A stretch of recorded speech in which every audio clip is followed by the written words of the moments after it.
Hey, welcome to a brand new edition of The Rundown with Ramon. My name is Ramon Ray, publisher of zoneofgenius.com, your number one destination for all things how to live your best life or start or grow your business. Thanks for being here today. We have a jam-packed episode for you today, and our flagship main topic of the day today is about the power of doing in-person real-world events, why you should do them, or you're always welcome to opt not to do something, but I'm a firm believer, as long as you thoroughly understand why you should do something, why you shouldn't do something, what it's all about, as I dig the crust out of my eyes, I think we're going to be okay. So welcome to a brand new edition of today's Rundown with Ramon. Glad you're here today. In-person events, in real life events, why should you be doing them? What's the case for them? We're going to dive into that today. So welcome to a brand new edition, and we got some other headlines of the day today too, and always the headlines of the day today, learning from the big brands, but what it means for your business. Netflix tops 325 million subscribers, but faces hurdles ahead. What that means for your business. Gen Z worries about AI in the workplace. Pinterest is eyeing an AI-driven growth in C-suite shakeup. Amazon is going to open its largest megastore outside of Chicago. United Airlines predicts profits are going to climb more this year. Great for them. Newsletter startup Beehive challenges Substack's grip. Lululemon says, hey, see-through leggings, maybe that's not what we should be doing. And Kalshi, this betting site, is dealt a legal blow by Massachusetts judge. So we got that and more coming up on today's brand new edition of The Rundown with Ramon.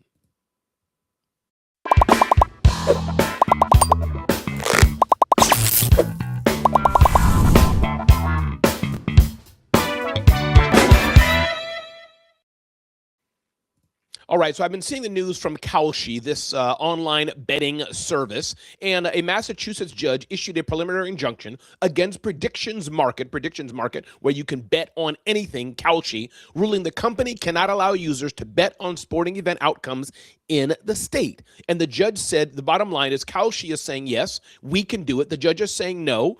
And Kalshi's arguing that its sports contracts should fall under the purview of the U.S. Commodity Futures Trading Commission and not state gaming authorities. The judge is saying you're overly reading the rule and you're reading it overly broad. So what does this mean for you and I? Well, one, I think it's great when startups start up and have new things. Kalshi is this new online sports betting tool. That's great for them. I'm not a bettor, don't like betting, but meaning good for them, the entrepreneur spirit's alive and well. But sometimes you have to take a risk. There's laws in place. But if you're not willing to poke the law, challenge the law, you won't know what the ruling is. So kudos to them for saying, yeah, we know the law is in place. We know this is what it's about. We're going to go forward and do this and see what happens. Guess what? They may be able to appeal this. Maybe the time is not now for Massachusetts. Maybe it'll be later. But the name of the game today, learning from Kalshi, the sports betting place or this futures betting place, is don't be afraid of a no. Don't be afraid when somebody says no, that's often not the final no. When somebody says no, that doesn't always mean it can't be done. Maybe it can't be done right now. Maybe it's the wrong time. Maybe a little early. Maybe they don't fully understand it. Maybe they have a different interest in why they're saying no, and you need to keep pushing forward. But don't just take no as no and not keep moving forward. So that's my lesson of the day, tip of the day. This betting site was told no by a Massachusetts judge. I bet they knew they had a risk of being told no. Don't be afraid of taking a risk. If you're afraid of taking a risk, you will not have progress forward. If you're afraid of taking a risk, you won't know what could have been. And if you measure the risk and measure, but what happens if, then you'll be on the right track. And always have that mindset of not just what happens if we're told no. That's easy. But I would dare say, what happens if we're told yes? That's what gets things exciting. What happens if we're told yes? Not just what happens if we're told no. My name is Ramon Ray. This is The Rundown with Ramon. Iana of the musical web. Love it, love it, love it, love it, love it. I think happy birthday to you. Saw something online. Always good to have you here, Iana of the musical web, the most amazing piano teacher and pianist in the world. Alicia Keys and you, Iana. Thanks so much for being here on today's Rundown with Ramon. Ding, ding, ding, ding, ding, ding, ding. Interesting headline of the day. Lululemon is yanking see-through leggings from its site. Lululemon's once again facing heat for the sheerness of its signature leggings. The athleisure giant has yanked its Get Low apparel collection from its website after receiving a wave of customer complaints that the leggings were see-through and not squat proof. Interesting. And here's the thing. I wonder, was this intentional? Some people may want to wear sheer. They want to show a little bit of skin off. That's your business. That's how you do it. You and your family, you and your whatever you do. But then the ladies or people who are wearing them are like, oh, if we squat, that's a problem right there too, because they're see-through. So here's what I'm seeing here. Lululemon is going through several issues. Lululemon's market share is going down. One, there's other competitors in the market that are eating Lululemon's lunch. Lululemon was the queen and the king of the athleisure, started this whole market where women are wearing leggings and putting a jacket over it or not, wearing a halter top or not, putting on a t-shirt or not, whatever they're going to dress. Lululemon was the dominant force, but now they are no longer. I'm curious for the ladies or men of the room, what is your leggings go-to? If it's not Lululemon, and I'm sure for most people it's not, if it's not Lululemon, do you just go to Walmart or Kmart or Target or something like this, or do you have a cool brand that you like to put on? I'm curious about that, what other people are buying, but this is the lesson of the day today. Yes, keep innovating. Yes, keep experimenting. But here's what I'm guessing from Lululemon in some reason. You don't want to experiment and you don't want to guess out of desperation, because if you're moving from a strength of desperation or from a position of desperation, that's where things get messy. Don't be desperate. If you're moving from desperation, moving from a place of weakness where you're just desperate, throwing things, and don't take the time to consider, you may be hurting yourself more. So Lululemon, again, I don't have the whole stats in front of me. I've covered them before. They're this big billion-dollar company which has been started and led and dominated in the marketplace. But other competitors are coming. Times are shifting. Cultural tastes are shifting. Younger generations are always going to be there. So you have to keep innovating. You have to keep changing. Everybody, my name is Ramon Ray, a brand new edition of today's Rundown with Ramon. Glad you're here today. We'll get to our flagship topic in a bit. Flagship topic being why in-person events are the way to go. Alexandria Nicole, welcome, love how you show up and that you show up. EYG Events. Definitely check out what Alexandria Nicole is doing. EYG Events. Jim, glad to see you here, Jim. Welcome to a brand new edition of the Rundown with Ramon. Let's keep moving forward. We talked about Lululemons, and I don't know, would I wear see-through leggings? Yeah, I don't think so. I'll leave that debate to the ladies to figure out what they want to do and how they want to do it. Interesting. Ding, ding, ding, ding, ding, ding, ding. I love this topic so much. Newsletter startup Beehive is challenging Substack's grip. If you don't know it, there's a new crop of newsletter services out there, not the Constant Contact and MailChimp and Aweber and Kajabi and Keep and the legacy email newsletter services that are out there where you own your email list. It's your email list and you send emails. But Substack and Beehive specialize really in helping you grow the email list by helping you monetize it. They can serve ads to you. They can share your email newsletter within their network and more. So this is what they're doing. This is how they're doing it. So the question of the day is, there's always a startup there. And Beehive is a smaller newsletter service, and I'm going to read the LinkedIn headline, but it's interesting. One, if you're looking for a new newsletter service, I would check out Beehive, Beehiiv, and check out Substack. Now, I happen to use Keep, formerly called Infusionsoft. Some don't know the name change. And I use it. It works for me. I have thousands and thousands of you follow me on my email newsletter, which we give insight for small business growth. You can check it out at zoneofgenius.com. But many of you are looking for other newsletter services. You may want to blog, live blog, and combine blogging in your email on a Substack, on a Beehive. So investigate how they could work for you. So here's the thing. The rivalry between Substack and Beehive is heating up. Beehive's flat fee model is increasingly drawing creators to the platform as they look to avoid Substack's 10% cut, Reuters reports. Now, I'm not sure if that's a reason for a creator to switch. I don't think it's just about the 10% cut. I think they're fundamentally two different email platforms, and I don't know totally exactly how they are, but Substack, you're on their platform. They kind of own your audience to a degree, and they kind of share and say, hey, if you like this, you'll like this. If you like this, you'll like that. So it's kind of like a marketplace of the best email newsletters, which is fine. And you can go live, you can do all kind of things on it, a little different. Beehive, their monetization came as you could opt in and serve ads in your newsletter and get paid. I think Substack may have something similar to that, but Beehive and Substack just operate a bit different. So Beehive has over 400,000 monthly users with nearly 1 in 7 new writers coming over from Substack. And experts expect revenue to double to $50 million this year, while its last valuation was $225 million versus Substack's $1.1 billion. Two different valuations. predictions, with Beehive being the lesser in valuation, but it's growing. Beehive may be pulling ahead in the newsletter race as popular writers migrate to the platform. So interesting. Beehive, again, 400,000 monthly users, nearly 1 in 7 writers coming from Substack, and expects revenue to double to 50 million this year. So, hey, that's interesting. And I guess the lesson learned today is that those of you who are on legacy email newsletters, and I shouldn't call them legacy, but Constant Contact, MailChimp, other popular ones are whatever they may be out there, you may want to consider a Beehive. You may want to consider a Substack. You may want to be considering a LinkedIn email newsletter. I'm experimenting with that and testing it too. So these are 2 different types of email platforms that can work for you, and I would suggest you may want to consider trying them out. Hey, everybody, welcome to a brand new day. This is the Rundown with Ramon. By the way, we are growing across all platforms, and I'm so excited about it. YouTube, growing. LinkedIn, growing. Facebook, growing. Twitter, growing. Email, growing. Zone of Genius, growing. Maybe not as fast as I want, but we are growing. We're trending upwards, and that's a good thing. Let's get a little warm in here. Let's turn down the heat. It's so nice to have a remote control, a little bougie, a little lazy, but it's so nice to have one. Ding, ding, ding, ding, ding, ding, ding. United Airlines is predicting climbing profits in 2026. Now, United Airlines is my airline of choice. I got a thank you card from them for flying with them for 30 years, and that just blew me away and cemented my relationship with them. But United Airlines predicts that surging travel demand and higher price tickets will drive record profits in 2026, CNBC reports. Much like its rival Delta, the carrier has benefited from an uptick in premium and long-haul bookings in the first quarter of 2026 and expects the strong momentum to continue.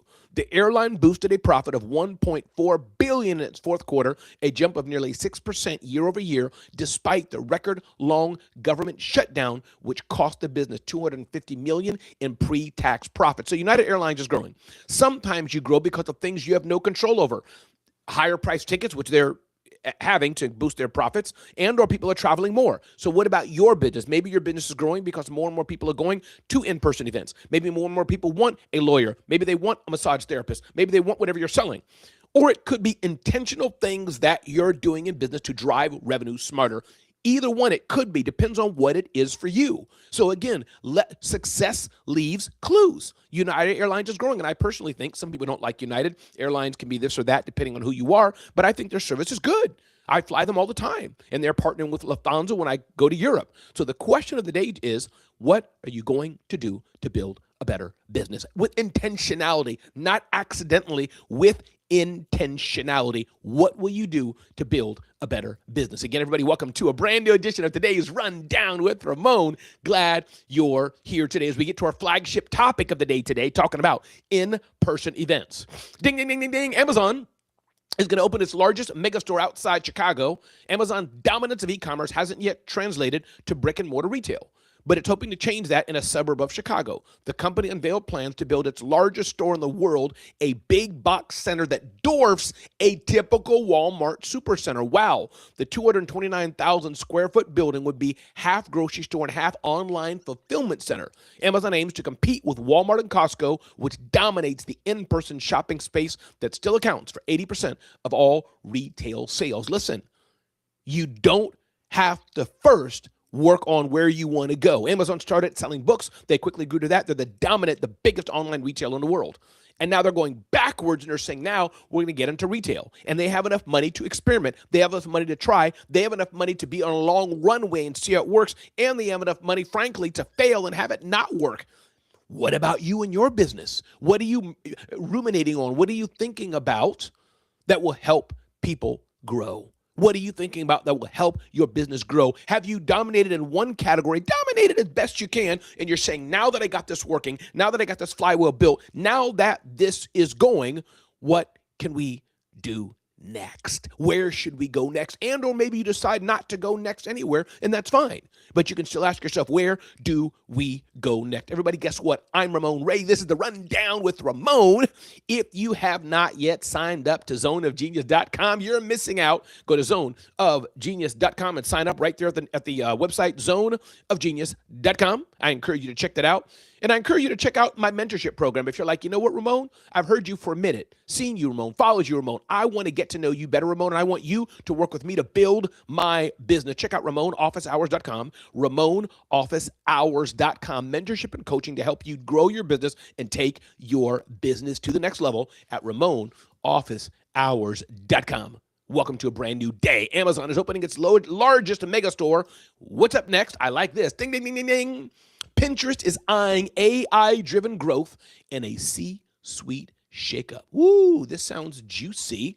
Pinterest is shaking up its C-suite as part of CEO Bill Reddy's plan to evolve the platform into an AI-driven shopping destination.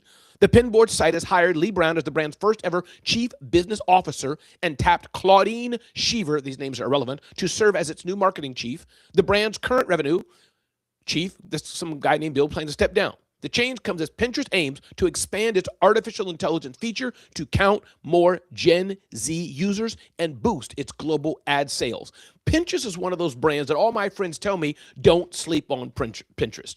Pinterest is one of those brands of people I don't hear about quite a bit, but I'm guessing it's still thriving and still going. And they're like, now we want to push more into AI, be AI driven, AI powered. I don't know if they're changing the algorithm or all that per se, but it seems like they're going to leverage the power of AI to get to know their customers better and to do more. So lesson learned today. One, don't sleep on Pinterest. If you're not using Pinterest, you may want to look at it. It's not just for ladies, even though it's highly female targeted, is my understanding.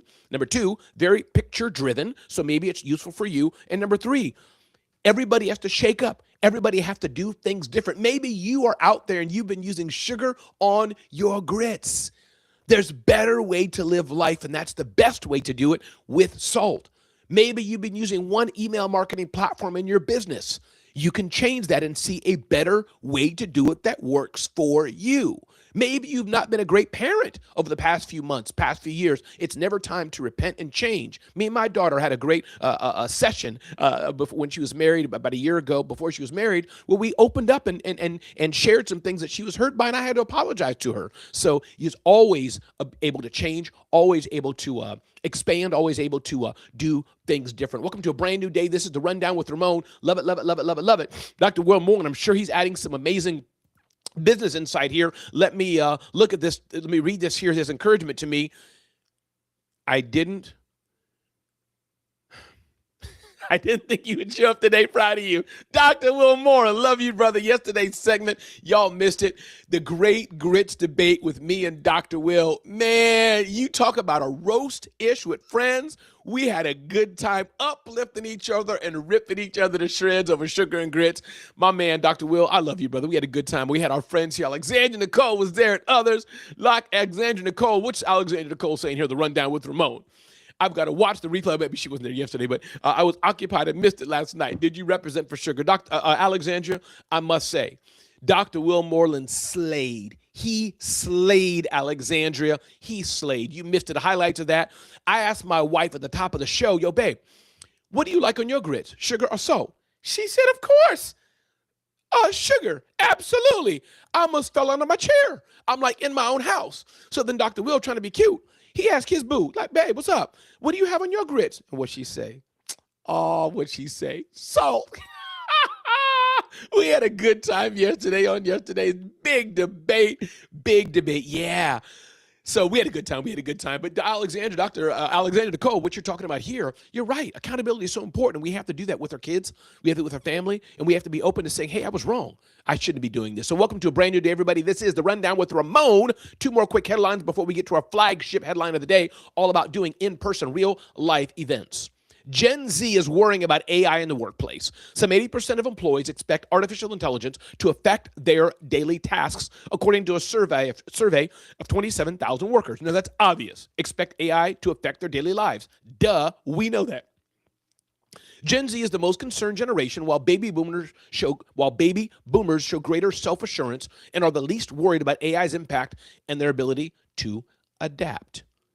So listen, AI is going to impact all of us. It has impacted all of us, and it will continue to impact all of us. That's a given. Duh. We don't need studies on that. But I think it's interesting to say it because I think as business leaders, as entrepreneurs, we need to be aware of it. We need to be aware of it. If our heads are in the sand and we're like, A, I'm not going to use AI, or B, AI can't impact me, or 3, I don't, whatever it may be, I'm sorry, you're going to lose out. You're going to lose out to me, to Dr. Will, to Ayanna, to Alexandra. We are crushing it with AI, using it, whether it's in small ways or big ways, to grow our business. You need to get with AI and leverage it to grow your business. And there's so many resources out there with which you can do it.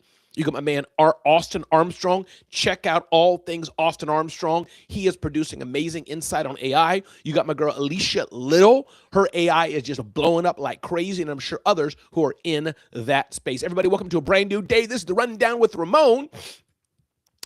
One more headline of the day, then we're going to get to the flagship topic of the day about in-person events. Netflix taps 325 million subscribers, but faces hurdles ahead. One, let's give it to Netflix. Coming out of nowhere, this small little company that was begging to be sold to Blockbuster, and now they are the dominant platform in the world. End of story. The dominant platform. Dominant. So my question of the day to you is, as you're growing, as you're succeeding, don't just sit on your laurels. Don't just rest on the side of the railroad tracks, because eventually you will get run over. Eventually a competition will be out there to bypass you. So Netflix is growing. Netflix is the big daddy, big mama out there. But they're like, yeah, we got to keep growing.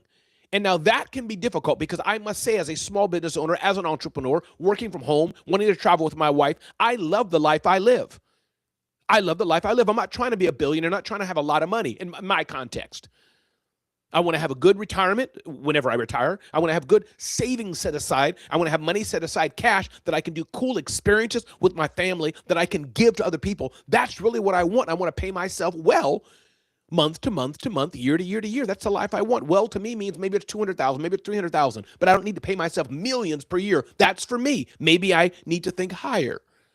But I'm a firm believer that if you do the right thing, if you're building a great business, you don't have to worry about the money. The money will invariably come. This is what I want you to keep in mind. Hey, Erica, glad you're here today. Welcome to the Rundown with Ramon, Erica. Our flagship topic of the day is all about events. I want to touch on event marketing. Eventbrite had a study that said the event trends shaping in real life culture. So I want to unpack this study. It's called Welcome to the Reset to Real. The 2026 social study theme, Reset to Real, captures a cultural shift back to live experiences that feel human, unfiltered, and alive. So there's a few things that Eventbrite talks about that are shaping going back to in real life. So one, off-script energy. Off-script energy. And what is this? Experiences that break from the norm help pull us into the present. These events are about being in the moment, shaking up routines, and embracing experiences that feel truly unique, maybe even once in a lifetime. Soft socializing is the second trend that's happening in events. Soft socializing. Doing things together is in, but on softer terms, without the pressure to be social. More people are signing up for shared experiences, from flower arranging classes to bingo bar nights, where connection just happens naturally, no networking required. And we think these low stakes hangs are just getting started. Number 3, show up to shape up. It feels good to contribute, not just consume. Events that invite people to take part, think art builds and community brainstorms, rather than just watch from the sidelines, are seeing a real surge. These in real life experiences let us create and connect in real time, a welcome relief from scrolling and commenting online. Neighborhood revival is the next trend in real life events. Neighborhoods are having a moment. After so much life online, there's a shift to rediscover the faces, places, and rhythms close to home. Events that celebrate community, from block parties to small business pop-ups, are helping people feel rooted again, offering a sense of place that stands in contrast to the placelessness of digital life. Layers, not labels. More events are tapping into the niche communities that blend interests and identities. Today's scenes thrive on specificity, like indie book clubs that double as wine tasting or line dancing collectives. Personal taste is becoming less about labels and more about the mix of passions and perspectives that help people find each other. Listen, people. Real life in-person events are a real thing. Real life in-person events are not only coming back, they've never really left, but I think there's a resurgence of them. Do your funnels, do your websites, do your email marketing, buy your domain names. Thanks for VeriSign. Do all those things. But if you're not investing in real life, in-person events, you're missing out. We'll be launching a whole new series called Genius Talks. You can go to zoneofgenius.com/Genius Talks NYC and other programming we're doing on zoneofgenius.com. You'll see that right there. We'll be launching in-person events. We're launching dinners. We're launching other experiences that grow, and I want to do things in partnership with others. Alexandria has her line of events, EYG events. My friend Paulina Lopez has her line of events that she does. In-person events are a real thing. I invest in going out and meeting people in real life. That's how you build relationships. That's how you build connectivity. I have a whole bunch of events I'll be going to this year. So my question to you today is, are you investing in real life experiences? Are you investing in bringing people together?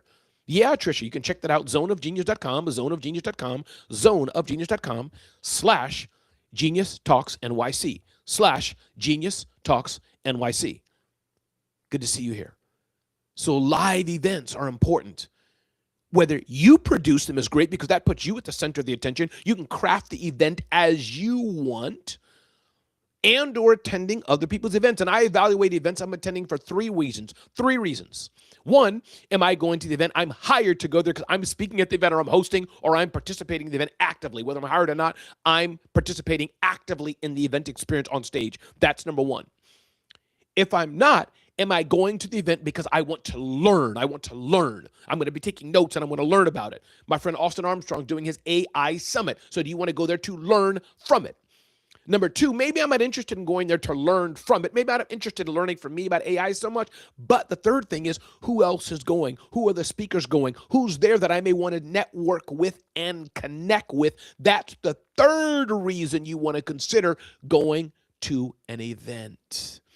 Who can I learn from? The fellow attendees, those on stage, and connect with? That could be the reason. Number two, is it an event you generally want to learn from and take notes from, and or are you part of the experience on stage? One of the three reasons that will help you know should you attend an event. And those of you who are thinking of doing an in-person event, the question is yes, you should do it, especially if you want to have more stickiness with your customers, especially if you want to bring together partners or other people in your ecosystem who you want to build relationships with. Having a phone call is great. Having a Zoom call is great, but nothing beats me and 20 others meeting in real life at an event. Nothing beats that. So yes, you should consider doing an event. And I have a whole master class I can give you on doing large events. I've done dozens of large in-person events on my own. It's not that, there's no need to have a call with me because there's a few basic things. You need the venue, you need the food, you need the audio, video, or you're going to have cameras or not and lights and staging and all that. Those are the three biggest expenses. Who's going to be on your stage? Who's going to be the draw? There's a whole thing to that. And then number four, the marketing plan. And that's where you need to spend the most time. And everybody, my name is Ramon Ray. This is the Rundown with Ramon. I see the questions are coming in already. Alexandra Nicole, thank you for your question. If you have a question for me, definitely put it in the chat and I'll answer the question live right now before we end this show. Ron Harvey, I have an annual live event in Columbia, South Carolina on the first Friday of October every year called Unpacked Leadership Conference. Thanks, Ron. This is amazing. This is great information. Glad it was good for you. Ron Harvey, email me details about that, man. I'd love to see how I can add value, see if it's a fit for me to either learn from, as I said, network with others, or maybe you'd see fit to have me participate and be on your stage. So email me, Ron, Ramon@RamonRay.com, Ramon@RamonRay.com. Email me, Ron, and let me know about your event. Love to see it. Natalie Gregg is here. Live events make more stickiness with your customers. Absolutely, Natalie. Thank you for amplifying that. And here, I love this question here. What does effective networking actually mean to you? Woo! Here's a good question, Alexandria. Thank you. And I'll unpack what this means for me and maybe how to network. How not to network is just to go up to me to go to Alexandria. Here's my business card. Take my business card. No. Or for me to go to her. Give me your card. Give me your card. She don't know me. I don't know her. Why should we exchange cards? Too aggressive, too fast. Don't do that. Number two, it's for me just to go there with a shark mentality to see what can I suck? What can I get out of Alexandria? What can I get out of her? Wrong way to do it. Where I'm pushing. I'm so desperate to make a sale. I haven't even slowed down. Maybe she's not the right fit customer. People forget about that. They're so desperate to sell their little thing. Nothing wrong with LegalZoom, but I have people in LegalZoom and other things do that. They put, what are you doing? It's just too much. And if you sell LegalZoom, no problem. It's not you. It's just how many people have approached me in doing it. So that's number two. But number three, the way to do it is, let's say you're both at an event. What does that mean? There's something about that event that has brought you both together. Alexandra has bought a ticket. She's flown there, got a hotel room. She's there for a reason. Let me not waste her time. I've done the same thing. I'm there for a reason. Let her not waste my time. So here's how to network. Here's how I would do it. Hey, I'm Ramon Ray from the vacation capital of the world. I call it New Jersey. I came here because, man, this AI conference is so powerful. I met some great people. I'm trying to use AI more in my business. What brings you here? Boom, immediately Alexandra's going to feed off that. If she's a decent person, and she is, but you get what I'm saying, she's going to riff right back with me and share with me. And then you know you're in a good person space when both people are passing back and forth the tennis ball and want to hear each other and uplift each other and see. And then if I have clear needs, maybe I'm looking for a new client. That could be, no shame in that, but I listen to what she's doing. I listen to her needs, listen to what she has, and maybe I say, great, hey, you said, Alexandria, you're having difficulty with AI. Maybe I can help you. Let me know if you want to schedule up a follow-up call. Or maybe she says she's an expert in something or she's looking for something, and I can say, hey, let's still have a follow-up call. You feel what I mean? So this is how you do effective networking. Adding value, as Alexandria says, you need to lead with value and curiosity. Come on. You need to lead with value and curiosity. Everybody, my name is Ramon Ray. This is the Rundown with Ramon. We are here live Monday through Friday, 7:30 a.m. And when I'm not here, I'm not here. If I'm traveling, if I'm moving around, not doing this, that, and the other. And listen, if you want to see some events I'll be at, I'm going to put this together more with my team. But I'll be at the Inspiring Youth on a Leadership with Success, or Youth Leadership Conference coming up in Myrtle Beach at the end of this month. So you want to check that out. IYMS.world, Youth Leadership Conference. You definitely want to check me out in Chicago in February. I'll be at Creative Con with some amazing other speakers. I'll be hosting Creative Con. You want to check that out, creativecon.com with an 8, and other events Ramon will be at. And by the way, if there's an event you're having or an event you know of and you want to have me on your stage, let me know. Some of the best events for me. One, ideally, this should not be your first event, because I find that most first-time event people, they don't know what they're doing. I've gone to many events with 2 people in a room, 10 people in the room. Not that I can't make an impact anywhere, but thinking the value for my time, the most impact I can make. So one, it'd be nice if you have done the event before and you know, yeah, Ramon, you can tell me honestly what the event looks like. That's one. Number 2, ideally, can you fly me there at least? Put me up in a hotel. If you can pay me like my brand clients do, that's great. But we can talk about that later. But that's number 2. So if you want me to come to your event, or you know there's an event, you're like, you know what, we need the best motivational keynote speaker at our event, or you're having an event and you want to host, not where it's 10 people around a table, and I've done that before. Ramon hosted for me. A friend asked me. That's not the best impact that I can have hosting a smaller event like that. You can do that on your own. But if you're having an event with 100 people, 500 people, whatever it may be, and it needs a host, it needs the gravitas of that, let me know. Everybody, my name is Ramon Ray. This is the Rundown with Ramon, reminding you, do me a favor, everybody. If you could do me a favor, do yourself a favor. This episode is brought to you by Bitdefender at bitdefender.com/Ramon. I want you all to be secure in your businesses. The best way to be secure is to be aware of what you click. Be aware before you click. Understand that phishing scams, malware, ransomware, malicious attacks are real. So educate yourself even before you click. Get a professional to look at your networks, but also to be ultra safe, ultra secure, have the right software on your computer, so that even before you have to click, before you have to wonder what kind of attachment this is, you know you're secure with Bitdefender. Go to bitdefender.com/Ramon, bitdefender.com/Ramon, and let me help you take your business to the next level, being more secure with our friends at Bitdefender. Listen, everybody, thanks for being here. It's been a great time being here on this show. Wow, 33 minutes. And if you're listening on the podcast, if you're listening on our podcast, Spotify or Apple, do me a favor. Leave me a comment. I see the comments. Do me a favor. Rate it. Give me a rating on your Apple or Spotify podcast. Even if you don't listen there, go there if you can. That would be a favor to me. Do me a favor and do that. And let's let the world know more that there's the Rundown with Ramon. Let me know how I can help you in the coming weeks or months. And I think that's a wrap. Be blessed, be well, and make an impact in the world. Thanks for being here on today's Rundown with Ramon.